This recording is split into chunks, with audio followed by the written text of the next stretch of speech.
July 2008. In the heart of Melbourne, a group of men embark on a deadly mission to kill a fellow criminal.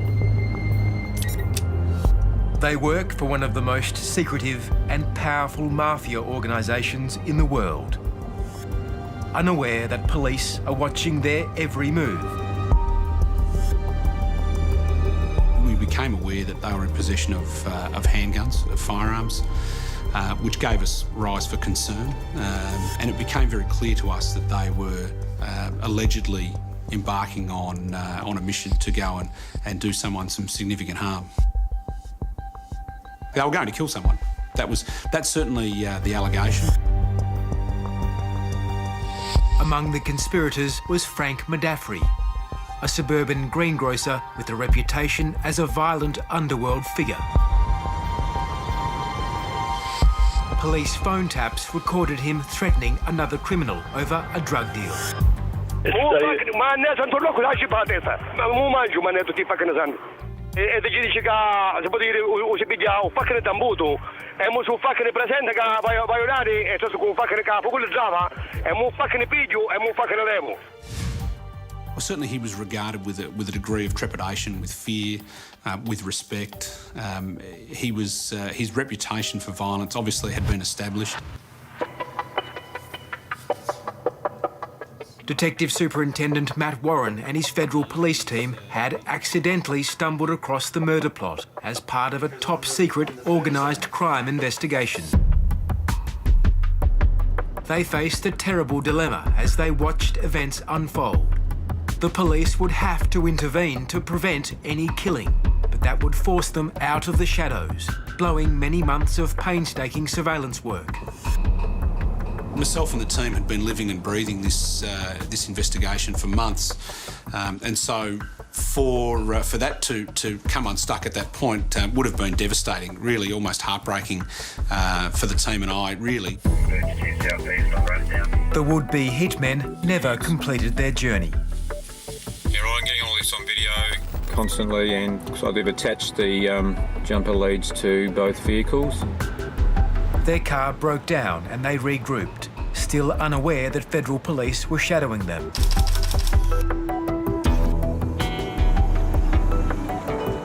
The surveillance was part of a much bigger operation, which would ultimately expose the Calabrian Mafia's powerful Australian network. It began a year earlier, when police made a massive discovery on Melbourne's docks. Did you have any idea how big the importation would be? Not at all. In fact, it was a surprise to everyone. As we unpacked the container, just the volume of drugs we were looking at. Police had uncovered the world's biggest ecstasy shipment. More than 4 tons of the drug, hidden in a container of canned tomatoes that arrived from Italy in June 2007. The quantities of drugs were enormous. The amounts of money that were at stake were enormous. It painted a picture of a well-organised group with international connections. None of us expected that we'd be on for the next 13 or 14 months of hard slog investigating an enormous organised crime enterprise. Then you start to see the whole thing coming together. Police focused their surveillance on the man they suspected had brokered the massive drug shipment, Pasquale Pat Barbaro. Police suspected Barbaro was a member of a feared and highly secretive international mafia syndicate known as the 'Ndrangheta, or Honoured Society. Now we've got Pat out wearing the green T-shirt. For months, police secretly filmed Pat Barbaro meeting associates in restaurants, parks and fruit shops in Melbourne, and even at a farm near his hometown of Griffith in western New South Wales. Certainly what we saw with Pat Barbaro was that he was the point man for the Australian end. He was the one who was actively involved in talking to the syndicates overseas, in meeting with them. Of all his criminal associates, it soon became clear that Pat Barbaro treated suburban greengrocer Frank Modafferi with an unusual degree of respect. One tapped telephone conversation revealed that Frank Medafri saw himself as the group's Melbourne boss. Non continuare a stare con me, capisci? Non pare che fucking merda tu fucking toy, non fucking senti, ma ne santo fucking rocco. Ah?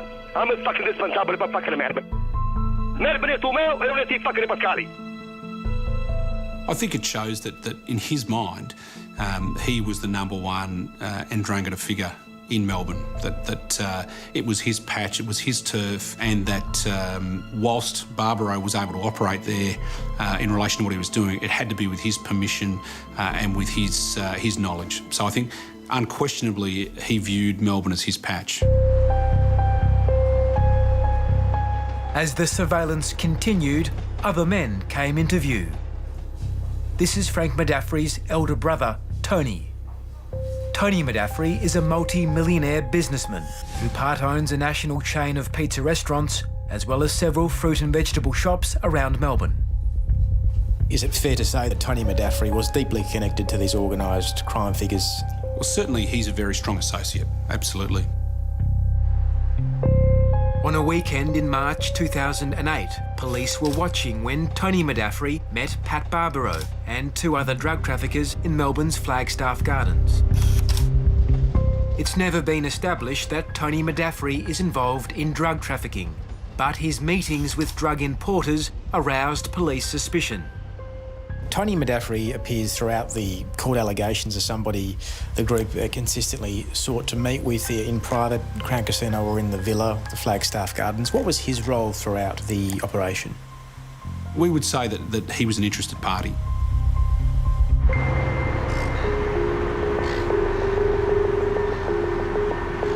Many of the men being tailed by the federal police had begun their careers here, at Melbourne's wholesale fruit and vegetable market. Police discovered some of their targets would meet at the market to have private discussions. They're able to conduct meetings with very little chance of the police being able to intercept those conversations in that very busy market environment. So it allows them access to other members of the group whereby it's mixed in with normal activity. I mean, these people are continuing to run successful farming operations, so their attendance at the market may not in fact be on any particular occasion criminal, on other occasions it will be.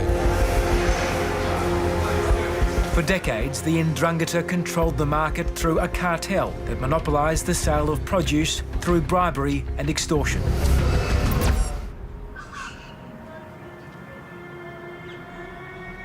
Neighbours I have spoken to today tell me that they heard 2 shots at about 2:30 in the morning.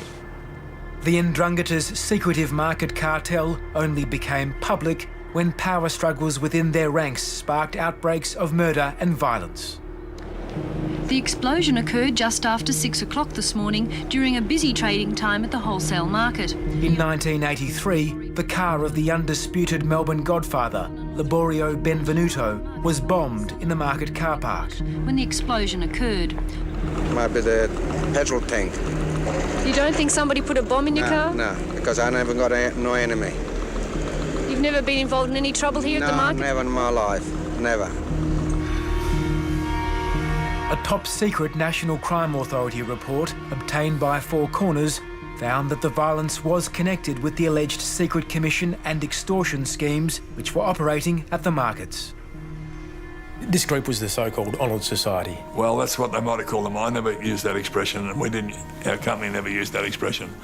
We just used the expression, they're a bunch of ruthless merchants. How corrupt was the system? It was rotten to the core.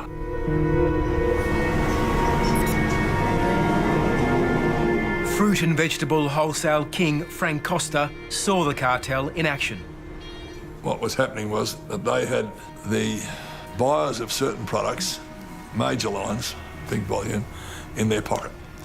And those buyers would give them the order regardless, and it would get through quality control regardless, and they would receive weekly, I think it was mostly weekly, might have been monthly in some cases, but mostly weekly, a brown paper bag. So he might just get 100 boxes of something or whatever, and then he'd give him 50 cents a box, $50 at the end of the week. That would grow to 1,000, grow to 2,000. And the guys got hooked, absolutely hooked. And once you're hooked, you're gone. And you sell your soul to the devil, well, you become a devil. In the late 1980s, Frank Costa agreed to a request by the supermarket chains to confront these schemes and end the market cartel. Before long, he received a chilling message from a Calabrian wholesaler. I've been sent to speak to you from so-and-so, who came and approached me this morning in the market with 2 offers. Your choice, Frank, he said. You can have $1 million cash now. It'll be all cash, and you can get that same repeat every 12 months if you let the buying go back to its original process, right? And if you don't want that, you can have the other offer, which is a bullet for you. That was me. Frank Costa stood his ground with an audacious bluff. And I said, really? I said, that's very nice of him. I said, you go back and tell that bastard tomorrow, and don't soften that at all, that if one hair of the head of any of our family is touched in any way, double that will happen to his family immediately. Frank Costa remembers Tony Madaffri as a key market figure, but says Madaffri never threatened him. But later, as a new wave of violence erupted at the markets, Tony Madaffri would face serious accusations at 2 separate inquests. Of the many startling allegations made during the 10-day inquiry, probably the most shocking was that Tony Madaffri, a Glen Waverley greengrocer, was the Honoured Society's executioner. In 1991, greengrocer Tony Peluso was killed outside his home in Glen Waverley after a price war with rival grocers. A year later, another fruiterer, Alphonse Muratore, was also shot dead. At the coronial inquests into these unsolved murders, Tony Madaffri strongly denied claims by witnesses that he was a mafia enforcer. Detective Sergeant Chris Enright told the inquest police had evidence Mr. Paluzzo was threatened by rival businessman Tony Madaffri a week before the shooting. The threat included a warning that if Paluzzo wasn't careful, he would be killed. His son, Gaetano Paluzzo, heard Madaffri say, "Be careful, I'll get you. If you don't, I will kill you." Murder victim Alphonse Muratore's girlfriend told the coroner that Muratore was convinced Tony Madaffri had killed Peluso. She also said Muratore told her Tony Madaffri was a man to be greatly feared. I know that in my heart, Fonz is on the stand with me all the time. He's there with me all the time, and I'm speaking for him, and I'm not going to stop speaking for him until the day I die, if it needs to be. I want the truth known. I really want the truth known. No adverse coronial finding was made against Tony Madaffri, and he was never charged with any crime. He denied any wrongdoing, telling police he was simply a man who is very respected at the market. Tony Madaffri's lawyer dismissed the claims against him as baseless hearsay. He is devastated. He's totally shocked by the allegations that were made. His family has suffered enormously. His business has suffered, and he is very concerned to attempt to clear his name.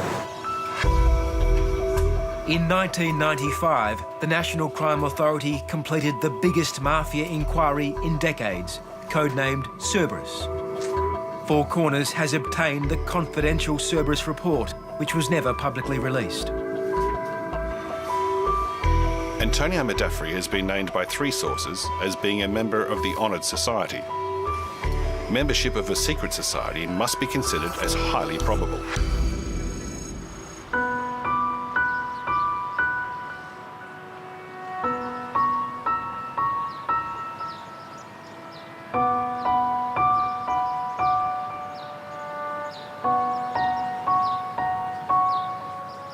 The origins of this secret society lie on the other side of the world. Calabria, at the southern tip of the Italian mainland, is the birthplace and traditional stronghold of one of the world's most feared mafia organisations, the 'Ndrangheta, or Honoured Society. Behind the picture postcard scenery is a dark history of violence, fear and secrecy.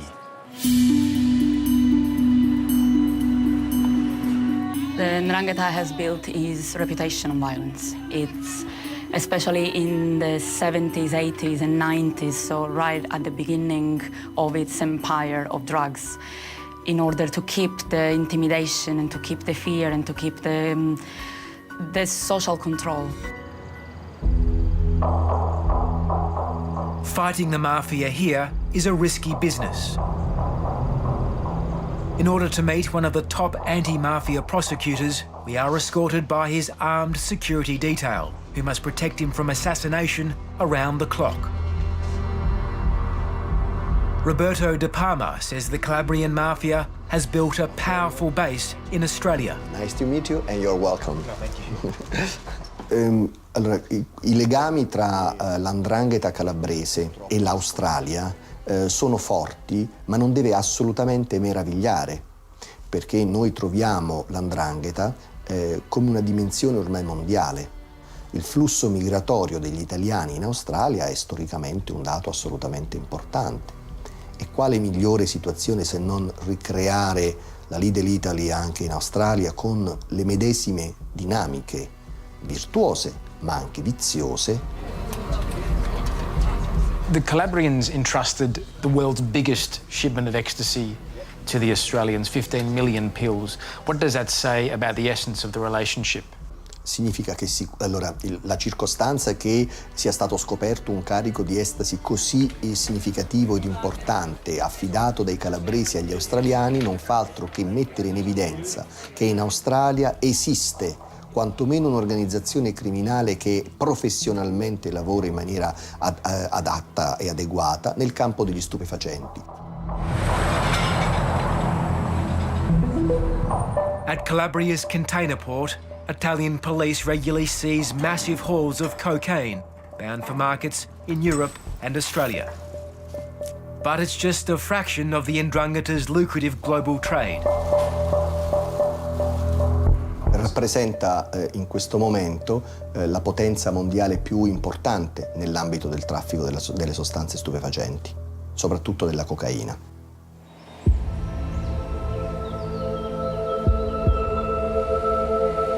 The birthplace of the Calabrian Mafia is in the foothills of the rugged Aspromonte Mountains. Here, the Mafia remains all-powerful.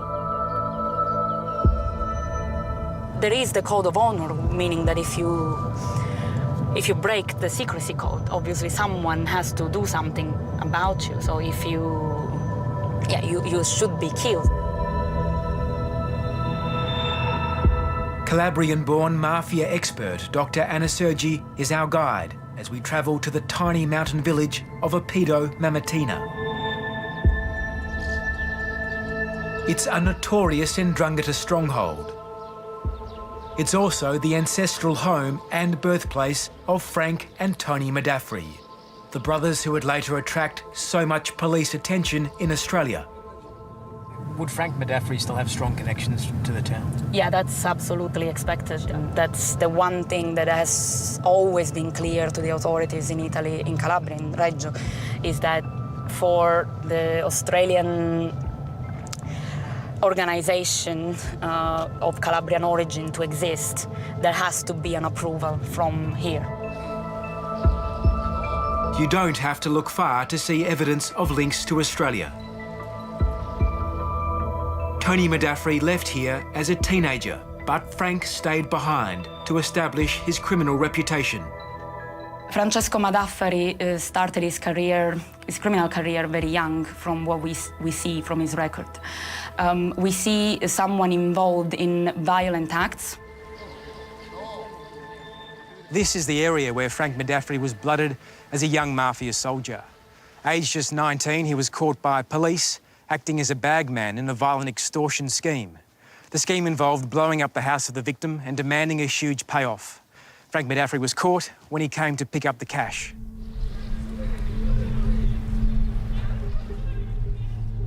the traditional code of silence which has protected the Mafia for centuries remains entrenched here. What happens to informers, those who speak out against the Calabrian Mafia here in these villages? The most common thing that can happen is that someone refuses to pay the protection tax, the racket extortion tax. They attempt to send a message across that if you mess with them, if you refuse to pay, then they either burn your shop or they make life unbearable for your relatives. They make it impossible to find a job for your son or daughter. Some of them have ended up dead. So these rules still apply, but we have less and less visibility of killings because they don't need that. I mean, they don't need the publicity. They are strong enough without it. There are various ways of killing someone, I would say. So it's over here where the young girl was taken? Questa è la casa della famiglia Mittica ed è qui che il 28 di novembre del 1986 venne rapita Angela Mittica. All'epoca era una ragazza di 25 anni. Pantaleone Sergi is a journalist and former mayor of a nearby town. He takes us to the site of a notorious crime linked to Frank Medafri, the kidnapping of a local politician's daughter.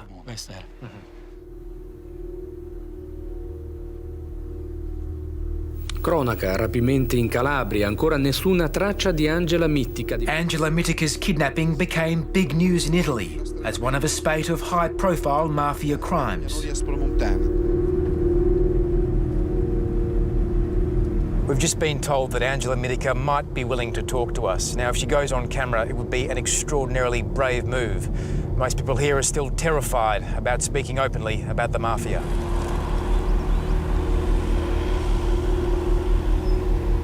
Did you lose track of time? At a discreet location, Angela agrees to tell us her story. It's the first time in 28 years she's spoken publicly about her ordeal.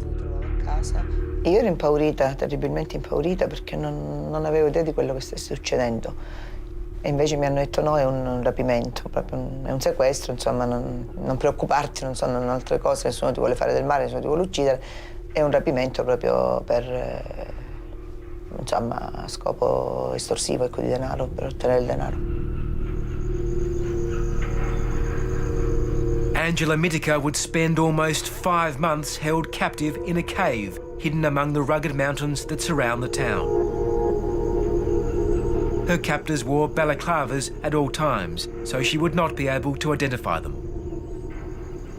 E dunque le condizioni erano proprio brutte, onestamente, anche perché ero incatenata e avevo la catena al polso e alla caviglia, che erano legate a dei tronchi di albero, perché praticamente in questa grotta che era molto bassa, infatti io non potevo stare in piedi. In questa grotta c'era soltanto una specie, un materasso, diciamo, di gomma piuma che era appoggiato non su una rete ma proprio su delle legna.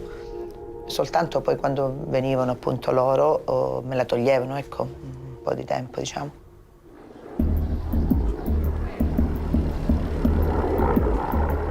As the search for Angela Mittica continued, local police arrested more than a dozen suspects. One of them was Frank Medafri. Why did the police arrest Francesco Medafri? Francesco Medafri fu arrestato nella prima fase delle indagini, quando più forte era la pressione da parte dei carabinieri, della polizia e dei magistrati, perché volevano arrivare a capire e a risolvere questo sequestro di persona. E Francesco Medafri era già noto alle forze dell'ordine per alcuni precedenti e per questo motivo le indagini si concentrarono su un gruppo omogeneo di cui lui faceva parte. Ripeto, con quale ruolo non si sa, però i carabinieri e la polizia inizialmente pensarono e il magistrato confermò che lui facesse parte proprio della banda che aveva sequestrato Angela Mittica. What do you think Francesco Medafri was doing? Pantaleone Sergi reported on the kidnapping for a major Italian newspaper. So is this where Angela Mittica was kept? E dalla grotta, che sarà qui nell'area in cui la ragazza era stata tenuta, la stavano trasferendo in un altro rifugio. Il comando fu intercettato dai carabinieri, nacque un conflitto a fuoco, addirittura i carabinieri stavano per sparare alla ragazza, ma lei ha detto no, che sono io, che sono Angela Mittica, ecco. E allora l'hanno liberata, l'hanno presa e se la sono portati via. Dopo una prigionia di 130 giorni, la studentessa calabrese Angela Mittica è tornata. After enduring 130 days in captivity, Angela Mittica was finally reunited with her loved ones. Con i suoi carcerieri. E quello penso che sia stato il giorno più bello della mia vita, onestamente. Cosa pensavo? Meglio che non lo... Effettivamente, sì. Ho provato con qualcosa di indescrivibile, ecco. Cioè sapere, ecco, di essermi lasciata alle spalle con quell'esperienza, di essere uscita da quel covo, da quella situazione di vita, insomma, di potermi riappropriare della mia vita, ecco. Può sembrare una stupidaggine, ma proprio di potermi fare una doccia, di potermi fare uno shampoo, di poter rivedere le amiche, il mio fidanzato, i miei parenti, insomma. Despite his arrest, Italian police were never able to gather enough evidence to charge Frank Medafri over the kidnapping of Angela Mittica. But they did have the evidence to charge him with a litany of other serious crimes throughout the 1980s. He was convicted and sentenced to multiple jail terms for extortion, mafia conspiracy, and 2 separate stabbings, as well as drug and gun possession. He was arrested and sentenced for stabbing. He was also involved in a kidnapping case. He was involved in, he was suspected of an attempted murder, voluntary attempted murder, and he was sentenced twice for extortion. This tells us, considering the area he's from, that he was trying to make a name for himself. He was trying to show someone that he could be trusted to carry out certain work. In 1989, with police again circling him, this time over a prison stabbing and for receiving stolen goods, Frank Medafri fled Calabria. He arrived in Melbourne, lied about his criminal record and was given a 6-month tourist visa. Well, certainly, clearly he served an apprenticeship and a fairly violent one in Italy before he came to Australia. There were outstanding warrants for his arrest in Italy when he arrived in Australia, which he didn't declare. In Melbourne, Frank Medafri began working in the fruit and vegetable trade, where his brother Tony was already well established. The violence at the wholesale markets was continuing.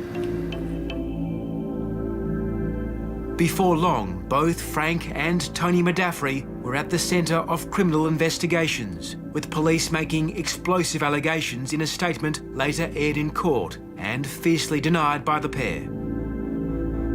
Antonio Medafri has involvement in a substantial number of crimes, including murder, gunshot wounding and arson. Frank Medafri, if allowed to remain in Australia, will continue to carry out acts of violence on behalf of a criminal syndicate. In 1996, Australian authorities moved to have Frank Medafri deported after finally discovering he was an illegal migrant with a lengthy record of violent crime back in Italy. How seriously did Philip Ruddock was Immigration Minister at the time. I do have a view that in relation to serious criminal records that people may have, that they should be taken into account as to whether or not they're able to settle in Australia. And my first presumption is we don't take other people's criminals. How seriously? In 2000, Ruddock ruled that Frank Medafri should be deported back to Italy. If you have a person who comes and, I think in this matter, marries an Australian and then seeks to stay, and there is a serious criminal record, in my view, that should be taken into account. And the view that I formed was that on the basis of the criminal record, he should be deported. Desperate to keep Frank Medafri in Australia, his family headed to court. During one hearing, a judge was told that Australian police suspected Frank and his brother Tony were part of a crime family allegedly involved in murder, arson and extortion. The brothers denied this, and one judge said the police view could not be relied on as it was based on unnamed informers. But ultimately, the deportation order was upheld, and so the Modaffris embarked on Plan B. By this time, Tony Modaffri was a wealthy businessman, cultivating political links. Among the Modaffri family supporters were several major political donors, such as Sydney furniture king Nick Scully. Liberal Party sources have confirmed that in October 2001, Scully organised a meeting between Tony Modaffri and a New South Wales Liberal Party figure associated with a fundraising vehicle called the Millennium Forum. When you look at the Millennium Forum website or the way in which it organises functions, the idea is that you would be a donor of a particular value and that would get you so much access, whether at dinners or fundraising events of different kinds. It's access in return for a donation. It's all about getting the ear of a politician. Exactly, and nothing else. Part of the purpose of the public inquiry will be to attempt to determine whether or not that innocent explanation should be accepted. As the counsel assisting the New South Wales Independent Commission Against Corruption, Jeffrey Watson recently investigated the Millennium Forum. On how many occasions would you see it that a donation was quickly followed by a request to meet a politician? Then ask yourself, why is somebody requesting a meeting with a politician? It's not just to get to know them, it's to influence them as to their decision making. Of course, there's a connection. The Liberal Party figure involved in the Millennium Forum arranged a meeting with Immigration Minister Philip Ruddock. Nick Scully arrived at Ruddock's office, accompanied by the Modaffris' family lawyer, who'd flown up from Melbourne. Were you surprised that a legal representative of the Modaffri family was sitting in your office? Well, look, I wasn't aware of it. I'd agreed to see a community representative who wanted to put a view. Liberal Party sources have told Four Corners Philip Ruddock was furious when he realised he was hosting Frank and Tony Modaffri's legal advisor. The meeting was cut short as Ruddock rejected the pleas made on Frank Modaffri's behalf. Some people wanted to put another view. I was prepared to hear it, but given what I've said to you, criminal records are serious issues, and I came to a view in exercising my discretion that I would not waive the deportation, that it should proceed. I'll say this about Philip Ruddock. You may not agree with his politics, but he's a man of integrity, and he acted there as I thought he would and he should. But the fact is that his actions showed that he recognised immediately that there was something wrong with receiving these solicitations from the Modaffris. I, Amanda Eloise Vanstone, do swear that I will well and truly serve the people of Australia in the office of Minister for Immigration and Multicultural Affairs. In late 2003, Amanda Vanstone replaced Philip Ruddock as Immigration Minister. Tony Modaffri now called on the help of another prominent businessman and political donor to lobby the new minister to have Frank Modaffri's impending deportation overturned. The donor they turned to was Pasquale Pat Sergi. Pat Sergi is a property developer with a reputation for charity work. In 1979, the Woodward Royal Commission concluded he'd been buying and selling real estate using money provided by Mafia drug traffickers. Woodward found that it was essentially a money laundering operation. It was quite substantial, and certainly by today's standards, we're talking millions and millions of dollars. What does that say about Pat Sergi's closeness to the Mafia? Well, they wouldn't have been giving Pat Sergi cash and allowing him to invest it unless there's an extremely trusted person. The Modaffri brothers and their supporters launched a full-blown political lobbying campaign. Pat Sergi approached New South Wales Liberal Senator Maurice Payne. Other donors lobbied Victorian Liberal MP Russell Broadbent, as well as his colleague Bruce Bilson. In the lead-up to the 2004 election, Tony Madaffri organised a political fundraiser in Melbourne, attended by all 3 Liberal parliamentarians. Each of them had previously contacted Immigration Minister Amanda Vanstone about the impending deportation. The guest speaker at the fundraiser was Amanda Vanstone. On the evening, Tony Madaffri personally donated $15,000 to the Liberal Party's Millennium Forum. This is a case study of what's wrong with the system. What's seriously wrong. The point is that for no better reason than the making of donations to a political party, specific representations were able to be put to amongst the most powerful politicians in the land. Access which you and I couldn't get, except if we made substantial donations ourselves. By 2004, Tony Madaffri was a regular at Liberal Party fundraisers, including this function with then Victorian opposition leader and now Melbourne Lord Mayor Robert Doyle.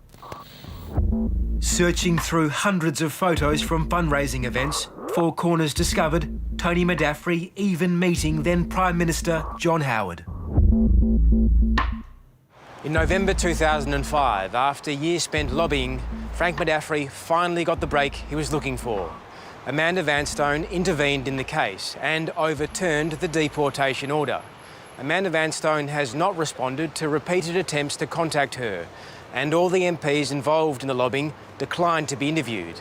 But they've maintained their intervention in the case was based on humanitarian concerns about the impact of the deportation on Frank Madaffri's family.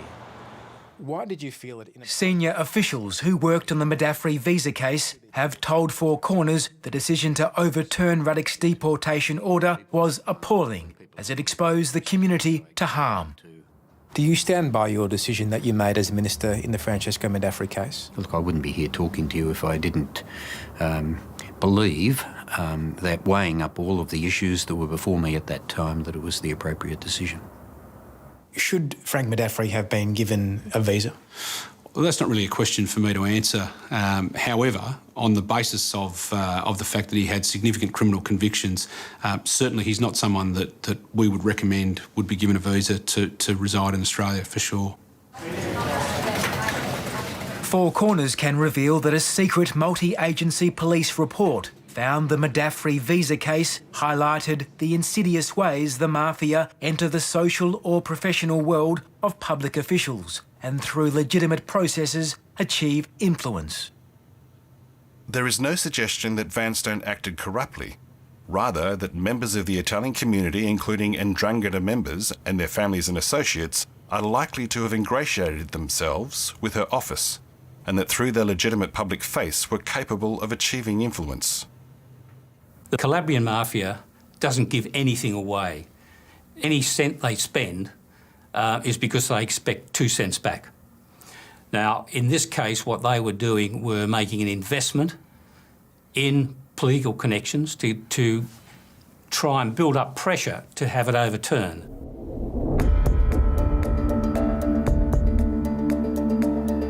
After winning his battle to stay in Australia, Frank Madaffri embarked on the boldest chapter yet in his criminal career. In 2007, he was under fresh investigation, this time for his links to the world's biggest ecstasy importation. Police were listening in as he threatened his underworld rivals.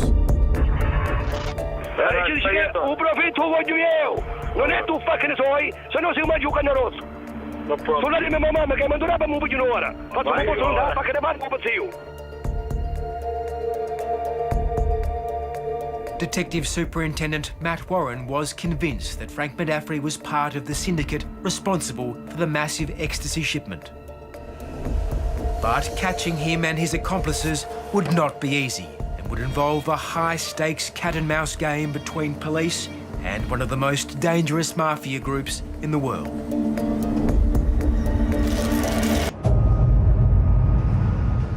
The story of this enormous Australian police operation started in June 2007, with the discovery on Melbourne's wharves beyond all expectations. At the time of the seizure, it was the largest seizure of ecstasy in the world, and some 15 million tablets were actually seized by the police. We're talking about 4.4 tonnes of ecstasy, an enormous value of drugs. We're talking about $500 million worth of ecstasy. The drugs had been carefully hidden inside a consignment of canned tomatoes imported from Italy. Federal police secretly seized the drugs and then put the container back on the wharf, hoping to arrest whoever showed up to collect it. As the shipping container sat unclaimed on the dock, the suspected drug plotters gathered at this Melbourne hotel. They didn't know their hotel room had been bugged by the federal police. As police listened in via a hidden microphone in their 6th floor room, it soon became clear the suspects feared a trap. If there's cameras there, if it's flat, it'll be fucking cameras about to us, it'll be nothing to do. Oh mate, that's 20 million fucking coppers just fucking watching that one fucking way with someone bigger. As days became weeks with no one arriving to claim the shipment, lead investigator, Detective Superintendent Matt Warren, feared something had gone wrong. Your emotions are up and down. You know, you've got that constant expectation that someone will come and that you'll get a result. And when that's looking less and less likely, without question, it's disheartening. Police soon realised why no one had come to collect the container. Due to a clerical mix-up, the drug importers never got the phone call to confirm their shipment had arrived. They had no idea if their container had been lost, stolen or seized. The number we would allege on the paperwork was a false phone that would go to the criminal syndicate, and they would redirect the container to a warehouse under their control. Well, of course, that didn't occur for them. They never received the call. So you had quite a strange situation with a container purporting to be full of drugs sitting in a freight forwarder's yard and no one going anywhere near it. I think in the short term it looked like a setback to the investigators, because obviously at the start of this investigation they were just probably hoping for a quick result where the criminals would come and pick up the container and they'd move in and arrest them. So initially it looked like a setback, and that meant the investigation had to run quite a lot longer.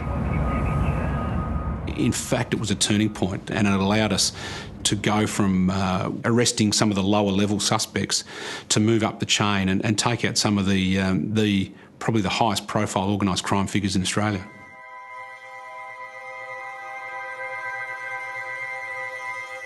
The men police had under surveillance were suspected members of Australia's most notorious mafia cells. The man at the centre of the group was a New South Wales mafia boss called Pasquale Pat Barbaro. Barbaro appeared to be the man calling the shots. He was issuing directives to people in terms of what was to happen within the business. He was very hands-on. I think he was in the detail of this business. He certainly wasn't a hands-off manager. I think the evidence very much revealed him to be very busy, very active, hard-working. What we saw was a man who was driven. He was energetic. He would drive their operations. He was very much a leader. As the suspects discussed what had gone wrong with their shipment, their hotel room conversations were being monitored on a police listening bug. It recorded members of the group discussing whether to storm the Port of Melbourne to find their missing drugs. I don't know what control they have over the fucking docks there. It's routine. They're fully armed them up and just say, this is how it is. There's a crane driver on the side. I picks it up with some of the back outside. See, there's no harm down there. And no one's harmed.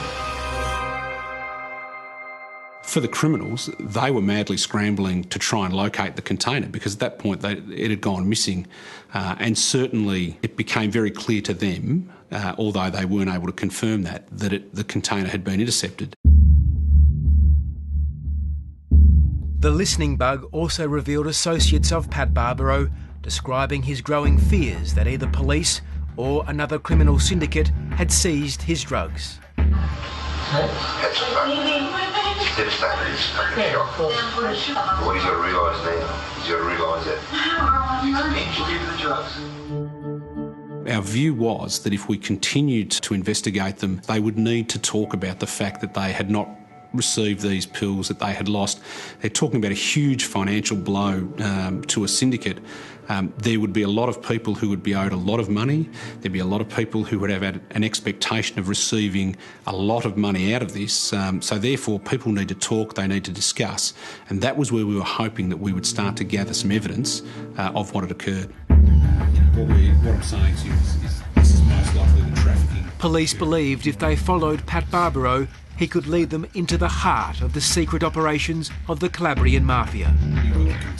The investigation soon headed to Barbaro's hometown of Griffith in New South Wales, the historical epicentre of the Ndrangheta in Australia. Certainly in the early stages of his life, he was convicted over a cultivation of marijuana plants, and that's fairly common in the Griffith area. We've seen historically the Calabrian Mafia involved in marijuana crop growing in that sort of New South Wales area, that Griffith general area. In the 1950s, thousands of Italian migrants came to Australia to seek new lives. Many honest families from the mountain villages of Calabria were drawn to the rich farmland around Griffith in the New South Wales Riverina district. In the decades that followed, a small number of Calabrian migrants began amassing unexplained wealth. They lived a life that was quite separate to the traditional Griffith resident in that they were building big homes. If it was a dry period, it didn't seem to worry them. They still had the money. They didn't do it tough like many of the farmers and others in Griffith were doing it, and it caused a lot of concern, and I can understand why. In the 1970s, Donald Mackay, a local furniture shop owner and political candidate, began campaigning for police action against local farmers suspected of secretly growing marijuana. After police busted a huge local marijuana crop, Mackay suddenly became a marked man. In 1977, he disappeared after leaving a local pub.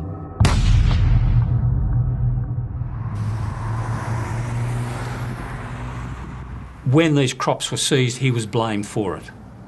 That's what caused his murder. He had cost the Calabrian Mafia too much money. It was time to stop. If we can get rid of Donald Mackay, we can get back to growing the crops. That was the simple logic of it. And he appears to have been shot as he was attempting to unlock the car. Former New South Wales Assistant Police Commissioner Clive Small spent years investigating the Calabrian Mafia. There was some blood found on the ground here, near the car. There were 3 spent shells, suggesting he'd been shot 3 times. And the keys to the car were on the ground. So that was the last that was seen of him leaving the hotel. Never been found to this day. Griffith's Calabrian Mafia cell had a powerful avenue of political influence through the local federal Labor MP, Al Grasby. When Grasby visited Calabria as Immigration Minister in 1974, he was treated to a hero's welcome. I am aware, while he was the Immigration Minister, there were a number of people who got visas and were able to stay in Australia who were of highly questionable character, and I think any reasonable look at them would raise questions about why was that done if it wasn't done for corrupt purposes. I don't think there's any question that Al Grasby was significantly corrupt.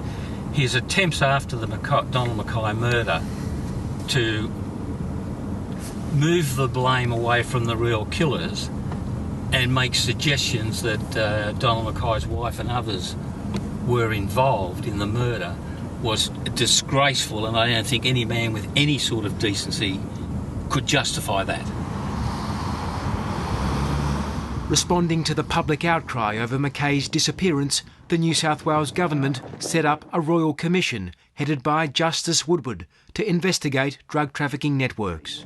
What's the lighting here? Clive Small was one of the commission's investigators. The Woodward Royal Commission was extremely important in two ways. It really opened up the story about the Mackay murder, and in doing that it also opened up the story about the Calabrian Mafia in Australia. Among the men investigated was a local farmer, Frank Barbaro, nicknamed Little Trees for the new orchards he'd planted. Well, Frank Little Trees Barbaro was at the core of what you call the Calabrian Mafia group in Griffith. He was one of the first to be growing substantial crops, and he was one of the first, Woodward found, to have significant additional and unexplained flows of money. This is money from the money marijuana? Coming from the marijuana crops. Okay. Frank Little Trees Barbaro had a son he named Pasquale, but who everyone else called Pat. Pat Barbaro learned the family trade. Pat Barbaro is clearly one of those people that we hear about being classic mafia. That is, he's born into the family, which is already a significant part of the Calabrian Mafia or a family clan. So he's been born into the Calabrian Mafia, into one of the head families.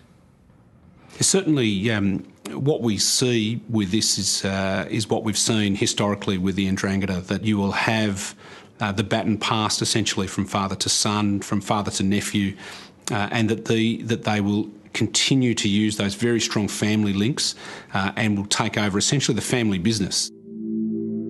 Pat Barbaro took over his father's business, expanding it from cannabis crops to drug importation.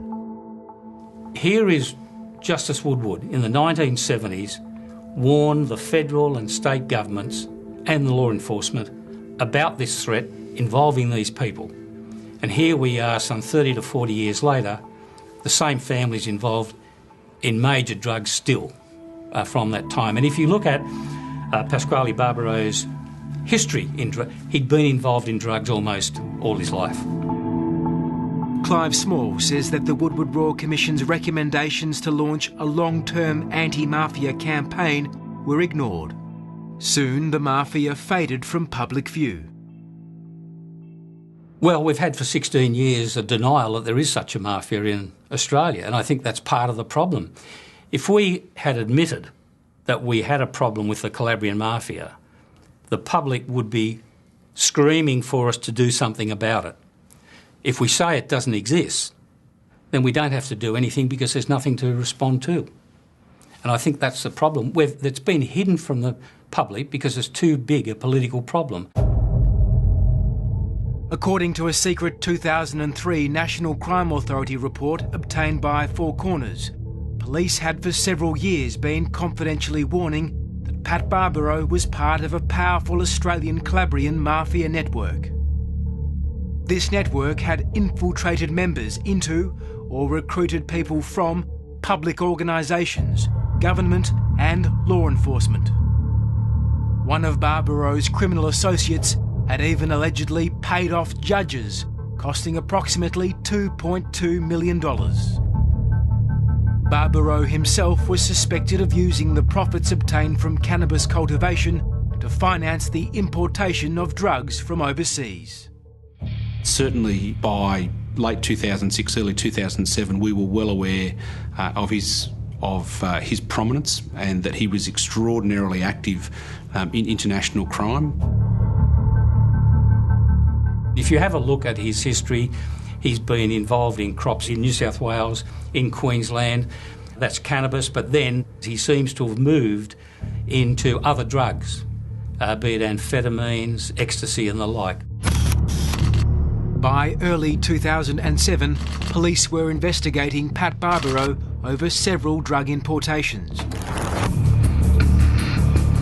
The biggest of them was the world record ecstasy shipment that had arrived in Melbourne from Italy in June 2007 and and which Barbaro had been unable to locate.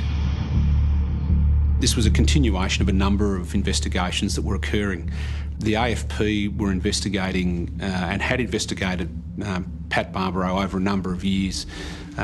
He was alleged to have been involved in a number of drug importations, and we saw him as a major organised crime figure at the time. After secretly seizing the drugs, police then shifted the focus of their investigation to Italy, the source of the shipment. Four Corners travelled to Calabria, in Italy's deep south, the traditional home of the 'Ndrangheta.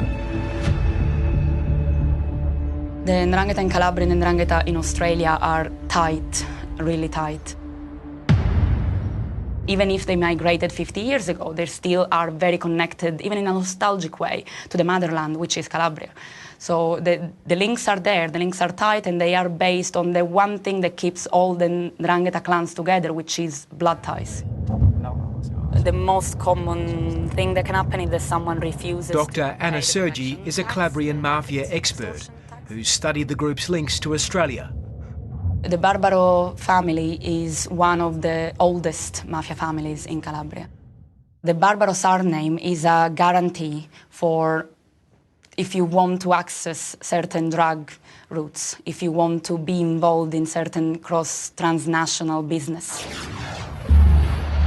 In July 2007, 1 month after the massive drug shipment had disappeared in Melbourne, Pat Barbaro flew to Calabria. When he arrived in the capital, Italian surveillance operatives working with the AFP were waiting and watching. They tailed Barbaro as he met several known Calabrian mafia figures linked to the ecstasy shipment. The police who trailed Barbaro work with anti-mafia prosecutor Roberto De Palma. La circostanza che Pasquale Barbaro, venuto in Italia, abbia avuto i contatti con esponenti di altre famiglie, dimostra che la famiglia Barbaro è una famiglia assolutamente di primaria importanza nel panorama criminale, ma dimostra anche un altro fatto, cioè che questi viaggi, che c'è la necessità in fondo di potersi vedere, perché la tecnologia che tanto ha aiutato e ci aiuta in questo villaggio globale che ormai è tutto il nostro globo terrestre, ha aiutato paradossalmente anche i contatti di carattere illecito. E però, ciò nonostante, vi sono determinati argomenti di carattere strategico, di carattere generale, che debbono essere ragionati di persona, no? Italian police identified another Australian, allegedly working with Barbaro in Calabria, Adelaide construction industry figure Paul Alvaro. Italian police files allege that Paul Alvaro was assisting Pat Barbaro with his drug trafficking enterprise, a claim Alvaro strongly denies.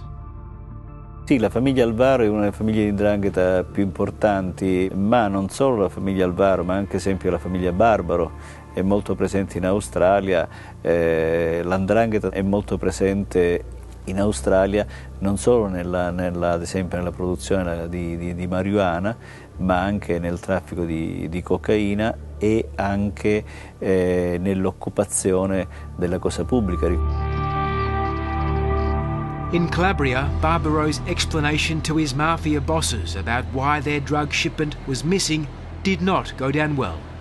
Barbaro flew to Europe to meet with the syndicate heads, and by this stage we'd established that there was an enormous debt that was owed and that he would have to pay the bill, or he would be probably held accountable, and within that type of group, the 'Ndrangheta, the Calabrian organised crime, we would expect that he potentially would suffer the ultimate consequences. You mean he would be killed? Yeah, there could potentially be a contract taken out on him. On Barbaro's return to Melbourne, police continued to watch and record his every move. He was getting increasingly desperate. In this surveillance video, police believe Barbaro was threatening a criminal he suspected of stealing his drugs from the docks. Certainly there's some friction, and as pressure starts to mount, as disappointment starts to mount, we can certainly see fractions within the group and certainly some bickering, and this is brought about by the enormous pressure that they're under for this to be successful. Barbaro and his fellow criminals suspected they were being watched and began to engage in elaborate counter-surveillance measures. Their conversations over the phone or via text message were often cryptic and coded. They would often speak in public areas, for example, parks. Also, this particular group of criminals changed their SIM cards over regularly so that if they thought their phones were being bugged, they would basically just get rid of that phone and move on to another phone. Barbaro was determined to find out what had happened to his massive drug shipment. So he made a risky move and reached out to a journalist. In September 2007, I received a phone call from a blocked number. The man on the other end asked me if I wanted to report on the world's biggest drug shipment. I didn't know it then, but that man was Pat Barbaro, and he wanted me to confirm that the drugs had been seized by police, and then to report this so it could be read by his bosses back in Calabria. Using a mobile phone registered in a false name, Pat Barbaro sent a series of text messages to spur me into action. The texts were detailed, describing, among other things, the number of pills in the ecstasy drug shipment. Sensing something sinister was afoot, I reported nothing. So a desperate Barbaro sent more and more information. Neither he nor I realised this would later prove crucial to the police case. Looking at the historical metadata of the phones that had been purchased, we were able actually to put those mobile phones in Barbaro's hand. And those phones sent text messages that were tantamount to a confession. The SMS messages with you showed that Barbaro had critical knowledge of the contents of that container. He knew exactly what was in the container and he was able to convey that to you in those SMS text messages. So that was a terrific link for the prosecution to have in this particular matter. In early 2008, Barbaro began to organise new drug deals to raise the cash to pay off the debt from his botched importation. Certainly within months, the Barbaro syndicate were back in business. They had access to 1.2 million ecstasy tablets, which seemed to originate from Sydney. And really the sale of that 1.2 million ecstasy tablets was then used to pay down the debt to the European suppliers for that missed importation. So very quickly they had regrouped, and obviously their business model was such that they were able to sustain a massive hit to their bottom line. As police kept watching, Barbaro began leading them to other mafia bosses. These surveillance photos show Barbaro meeting his drug-dealing partner, notorious Melbourne gangster Frank Madaffri. Police suspected Madaffri had invested in the massive ecstasy importation. Madaffri was a buyer of ecstasy tablets from Barbaro. Barbaro had a number of people who really, I suppose, were wholesalers and distributors of his ecstasy tablets, and Madaffri was one of those persons. In 2008, police observed Pat Barbaro and his associates meeting up with greengrocer Frank Madaffri near his suburban fruit shop. What's now? What's now?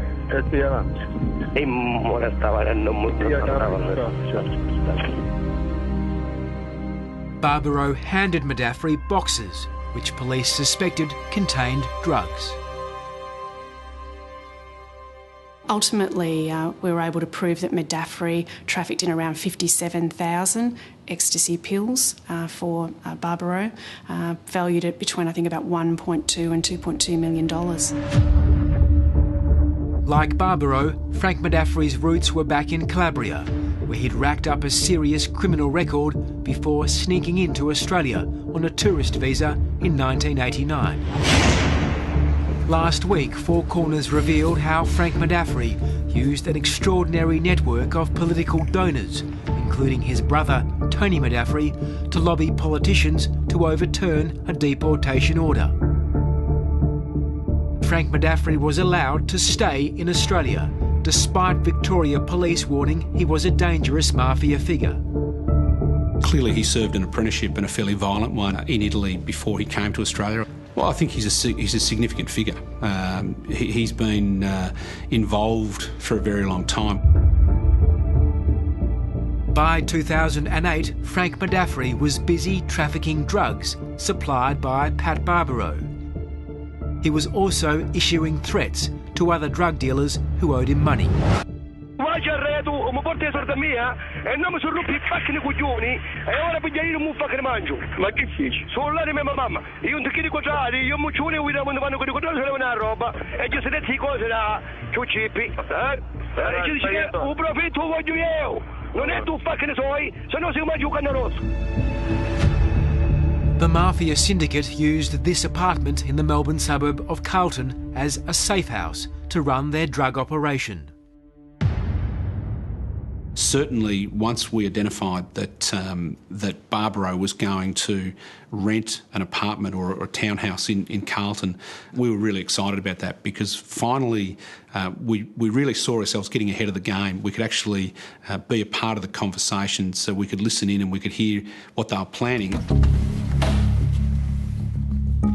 Federal police agents waited until Pat Barbaro had left the apartment before sneaking inside, planting several audio bugs and cameras.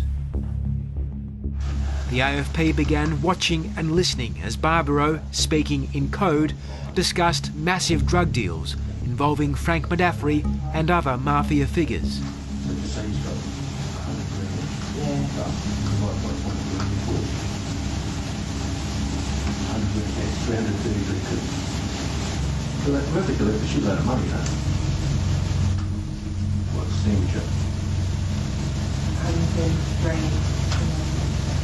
What's still like?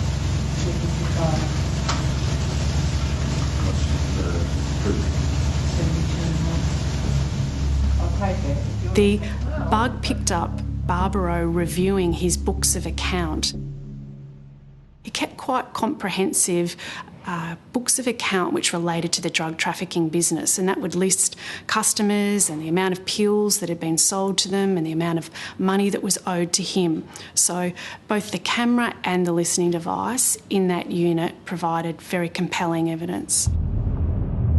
In August 2008, after months of surveillance work, the federal police team headed by Matt Warren had finally gathered enough evidence to step out of the shadows and move against the mafia bosses. In the pre-dawn darkness, heavily armed police massed at assembly points in Griffith, New South Wales, Melbourne and Adelaide, knowing some of their targets were unpredictable, armed and dangerous.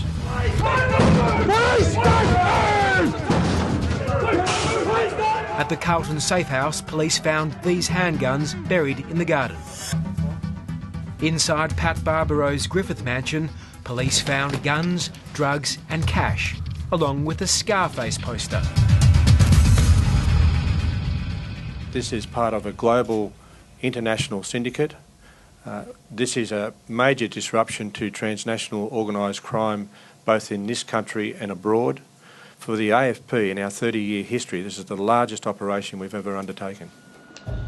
The allegation that you, Francesco Madaffri, trafficked a substance, the substance being MDMA, and that the quantity trafficked was a commercial quantity. Do you understand that? Ha capito questa accusa che le fanno? Yes, I understand. What can you tell me about that allegation? Cosa ci sa spiegare? I don't know anything about this bullshit. When he was formally interviewed by police after his arrest, Frank Madaffri denied any involvement with Pat Barbaro's drug syndicate. I'm trying to establish whether you owe Pasquale Barbaro $32,000. $32,000. No. No. No, you don't. Lei ha mai acquistato delle sostanze di droga da Pasquale Barbaro? No. No. Frank Madaffri chose to fight his drug charges. Late last year, he was convicted and received a 7-year prison sentence. Overwhelmed by the evidence against him, Pat Barbaro pleaded guilty and was jailed for 30 years over his role in the massive ecstasy shipment. At final count, 32 Mafia figures and their criminal associates were convicted for drug dealing and money laundering. There was an importation of 100 kilos of cocaine worth $40 million. There was a conspiracy to import 100 kilos of pseudoephedrine. There was trafficking in a further 1.2 million ecstasy pills, and a very sophisticated money laundering operation as well, where they turned over about $10 million. Detective Superintendent Matt Warren and his federal police team may have smashed the syndicate behind the massive 2007 drug shipment. But the Calabrian Mafia's secretive network remains in place within Australia, able to rebuild its operations quickly. I think that's the key to these groups. They are able to regroup, rebound after suffering, in this case, a loss that would end most organised crime syndicates. And they've had this in the past where they've suffered defeats at the hands of law enforcement. But through those family connections, they're able to rebuild. Political influence is a key factor in the Mafia's resilience. For decades, the Mafia has been building support on both sides of politics. Well, certainly we've seen over the years that organised crime figures will try and cultivate people of all walks of life, but particularly people with influence. We certainly see organised crime figures cultivating sporting stars. It's no different with political figures. They're looking to try and gain influence and gain power and use that towards potentially diverting attention away from themselves. Even after he was arrested, Frank Medafri cultivated political contacts. Councillor wasn't on. Victorian Labor Party delegate Michael Tetty has previously worked in the state ALP head office, as well as for federal MP Kelvin Thompson. These days, Tetty is an ALP councillor at Moreland City Council in Melbourne. They misused our money under your watch. Four Corners has established that Tetty spent months doing Frank Medafri's banking and running his fruit business at the same time Medafri was facing drug charges. While there is no suggestion Tetty was involved in drug trafficking, he allegedly supplied a gun to one of Frank Medafri's Mafia henchmen. Tetty was later found guilty of carrying a loaded gun in a public place and placed on a good behaviour bond. Four Corners can also reveal that another Frank Medafri associate worked in the office of then Labor Senator Mehmet Tillam. This Medafri associate is currently facing criminal charges over a violent bashing. He got his job in the Labor Senator's office with the help of Michael Tetty. There is no suggestion that Mehmet Tillam knew that either Michael Tetty or the man he employed were associates of Frank Medafri. I'll cut straight to the chase. Does any political figure have any business working, associating with someone like Francesco Medafri? I would suggest that you would need to be very careful in dealings with Francesco Medafri. As Four Corners revealed last week, Frank Medafri's brother Tony also has powerful political connections, despite his criminal associations. In 2008, federal police agents observed Tony Medafri meeting Pat Barbaro and other drug traffickers on several occasions, including this gathering in the middle of a park. Tony Medafri has never been charged with any crime and denies any wrongdoing. What did the AFP allege to the court about the relationship between Pasquale Barbaro and Tony Medafri? Well, I think the allegation that we put in court and the court documents would show that they were quite close, for sure. That there was a strong association between them. In 2013, Tony Medafri hosted a Liberal Party fundraiser at the Stocklands Reception Centre, part owned by his drug trafficking brother, Frank. The guest speaker was State Liberal Senior Minister Matthew Guy, who is now the Victorian opposition leader. Matthew Guy was unaware he was at an event hosted by an accused Mafia figure, but other Liberal figures in the room, including federal MP Russell Broadbent, knew of Medafri's alleged Mafia connections. I can't believe our politicians are so dopey that, having known the allegations, that they continue to accept money from a fundraiser. I find that so extremely difficult to understand how they could do it, or how they could be so naive. Victoria's Police Commissioner has made his own assessment of Tony Medafri, recently banning him from Melbourne's Crown Casino over his alleged mafia connections. What was your reaction when the Victorian Chief Police Commissioner banned Tony Medafri from Crown Casino? I wasn't surprised by that. Why not? Well, I think once again, we see him as potentially someone who associates and has close associations with established organised crime figures, and they're not really the people that the Chief Commissioner wanted in the casino environment. The Mafia has allegedly infiltrated every layer of government. Tony Vallelonga is the former mayor of Stirling in Perth. In 2011, the news broke that Italian anti-mafia prosecutors wanted to question Vallelonga over his alleged dealings in Calabria with a notorious mafia boss. Vallelonga faced the media with his family and lawyer to vehemently deny the allegations. It's hurting me very much. It is very distressing. I was 64 to get this sort of, I would call, campaign against me. That's all it is. The worst that can be said, assuming it was admitted, and it's not, is that Mr. Vallelonga has spoken or had contact with Italian mafia figures. Now, firstly, that's denied. We don't know which figures they are talking about. Four Corners has learned that Italian prosecutors recently made far more detailed allegations in court about Tony Vallelonga. They allege he is an Australian mafia boss with the role of leader within his locale or mafia cell in Perth. Prosecutors allege that as part of this role, Vallelonga is responsible for making the most important decisions, for imparting orders or imposing sanctions on other subordinate associates. In a statement to Four Corners, Tony Vallelonga's lawyer said any allegation the former mayor has ever been involved in criminal activity is completely without any foundation. The Calabrian Mafia remains the dominant force in global drug trafficking. Just 3 weeks ago, Italian and Spanish police teamed up with the US Drug Enforcement Agency to launch a series of dramatic raids from the air, sea and land. Police seized tons of cocaine and arrested dozens of Calabrian Mafia figures. Despite the success, the Italian prosecutor who oversaw the operation says the 'Ndrangheta's global networks are as strong as ever.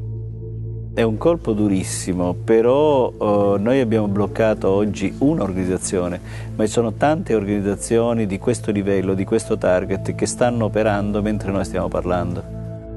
Some of the suspects arrested in Calabria were members of the Italian Alvaro Mafia clan. Prosecutor Nicola Gratteri says the Alvaros have a powerful cell operating in Australia.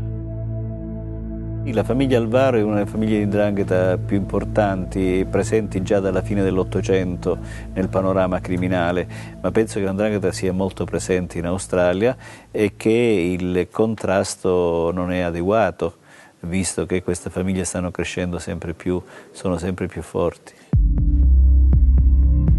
One of the alleged Alvaro clan bosses in Australia is Paul Alvaro.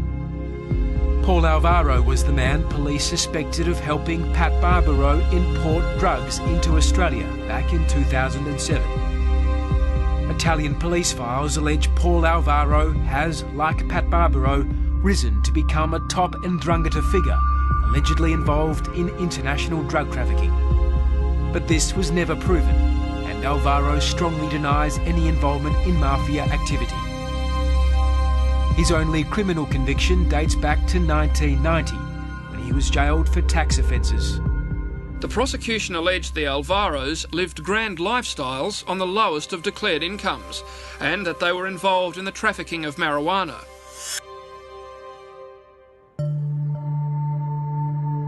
In Calabria, where people have long endured a political system deeply infiltrated by the mafia, prosecutor Roberta De Palma has a warning for Australian authorities. Il pericolo maggiore è fare il gioco dell''ndrangheta, cioè permettere all''ndrangheta di potersi espandere, di poter avere sempre maggiori campi di azione, sempre maggiori infiltrazioni, soprattutto in quel tessuto direttivo dirigenziale dello Stato. E poi lì diventa molto più difficile riuscire logicamente ad intervenire, perché le decisioni politiche talvolta potrebbero, io parlo in termini teorici, potrebbero addirittura essere strumento dei piani della stessa 'ndrangheta. Anti-mafia prosecutor Nicola Gratteri says that with police worldwide now focused on terrorism, Australia cannot afford to be complacent about the hidden tentacles of the Calabrian Mafia. Io penso che il problema mafie, il problema 'ndrangheta, è un problema che deve riguardare l'Australia e di non misurare la presenza o la forza dell''ndrangheta o delle mafie in genere dal numero dei morti ammazzati per strada o gli spari e le serrande.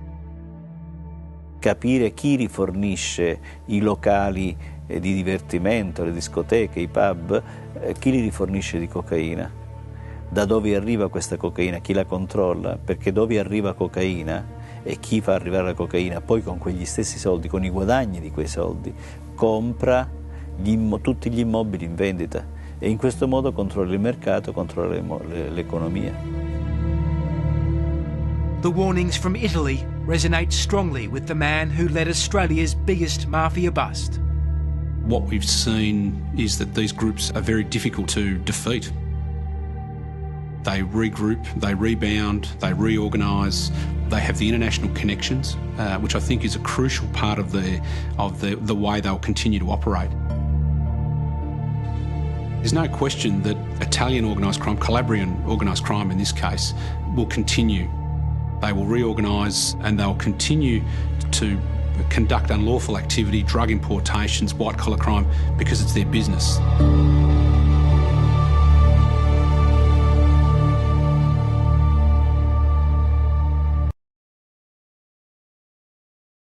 Senator Maurice Payne and MP Bruce Bilson declined to be interviewed for the program. Senator Payne said in a statement that when she made representations to the then Immigration Minister in relation to Frank Madaffri, she had no knowledge of the criminal associations of any party she dealt with. Bruce Bilson told us he was deceived about Madaffri's criminal background and was quote-unquote bitterly disappointed about it. Amanda Vanstone and Russell Broadbent did not reply to our requests for comment. Late on Friday, we were advised by the Victorian branch of the Labor Party that it has moved to expel Michael Tetty from the party.